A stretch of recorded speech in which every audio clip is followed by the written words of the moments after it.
Top 5 Chi-Fi IEMs for November 2018. The DM6 is still my favorite. Am I too attached to this set?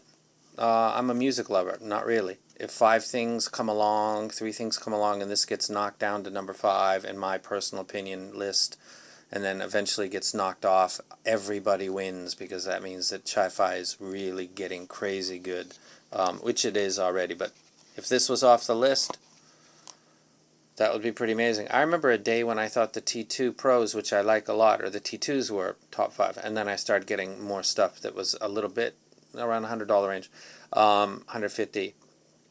These are close to 200, and these are fighting with the stuff that's made around the world. It might be called Chi-Fi, but that's just because of the region it comes from. It has no reflection on the quality. So it would be the DM6. It would be the Whizzer. I believe he's called HE03. The Kylin. This is a cable that I put on it. The gold goes on my 2 favorites at all times. It used to be on the OSV3 until this came along, and then I switched to gold. And the OSV3 is a patron has that now. The DMGs, I love them. They got the balance cable. This is what turned me on to the Chi-Fi actually having the potential being not needing other stuff. This one right here. And then the A-New U1s. That would be my top 5. 1, treasure chest number 1. The other gold treasure chest. Number 2. OSV3 is not here, but it's there. The DMGs and then the A-New U1s. These are still my 5 favorites right now. So we're done with that. Moving along quickly. Winner for the 2 pockets, the original T2. The Pros are my favorite of the 2 pairs, but this is a very popular set. And the person that answered that gets this. Give me your personal information, bro. And this is going to go off with all of the other gear at the end of the month. So you get this. It's not worth as much as the last gear, the gift that I gave away, but this isn't based on price. This is what I have coming up next. So the next prize could be double the value or the same. There's not a pattern, because it will make people not participate because they'll be picky. So I need you to send mail to me at my email address in the About section, and this will be sent at the end of the month with all of the stuff that I send out one time. And that's that. This person won because they got his name is Zip. The weapon that was provided for the murder of Tupac Shakur was a 40 cal Glock, and it was provided by Zip. And Zip is P. Diddy, Puff's godfather. Most people didn't know that until Zip passed away, and Puffy did a eulogy for him, because he had to show that respect, because Zip was the OG. He had to be shown that.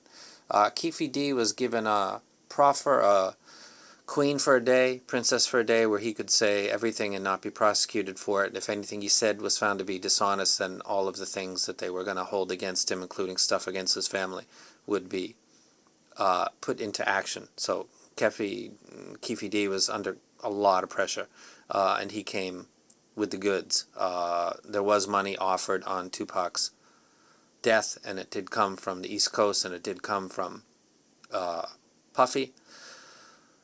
What happened in Vegas, and I have connections to Tupac's half-brother that go back years, that you guys don't really know about, because you guys really don't know much about me.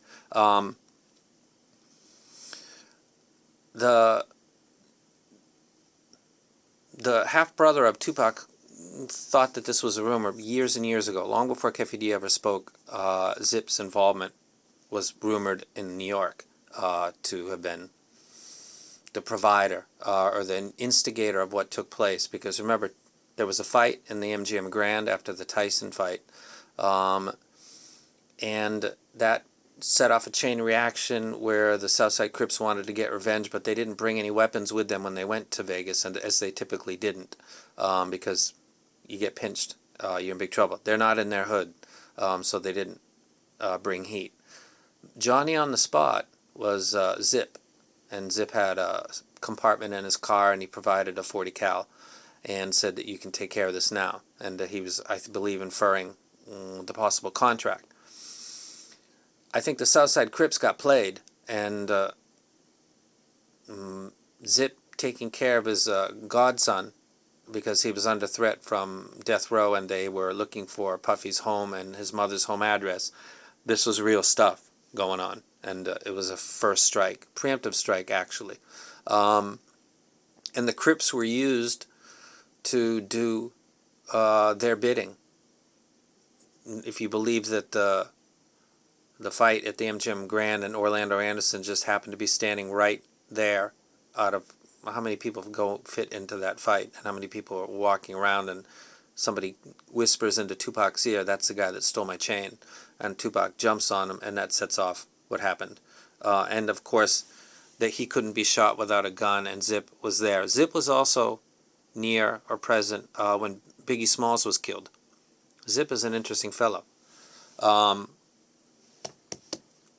So this goes to that guy. You got it. Contact me. My question is, who is this guy? If you want to win the next one, who is this guy? Now you're going to have to listen to me carefully, because I'm not going to write this one down. If you can't find this, then I want to know who was the brute in the Wonderland murders. So forget John Holmes.